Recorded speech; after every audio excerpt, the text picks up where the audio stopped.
In my previous short, I went over the basics of Voruna's kit, so in this short, I want to go over my builds, what subsumes I used, and how to best use her abilities. Now, Voruna can be very fickle to play. Her survivability entirely depends on how fast you can kill your enemies, much alike to Mirage, but without the damage reduction of Eclipse. Despite difficulties with sustain, her abilities let her dish out a tremendous amount of damage with a basic setup. For both of these builds, we are using Molt Augmented and the brand new Arcane Impetus.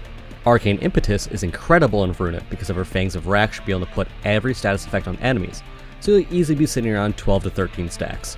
Starting with my first build, this is a melee focused build. I recommend using a gun blade like Stropha or an Incarnate melee weapon that gives you some sort of ranged attack like Hate. I've subsumed her fourth ability off in place of Roar. Roar is able to triple dip on status effect damage from other abilities, and that synergy cranks our damage from Fangs of Rack to the moon. We also use the newish augment Prey of Dinar in this build. It gives damage vulnerability to a single enemy, and if you use Fangs of Rack on that enemy, it increases the spread radius to a ton of other enemies. Your energy economy with this build primarily comes from Lycat's Hunt.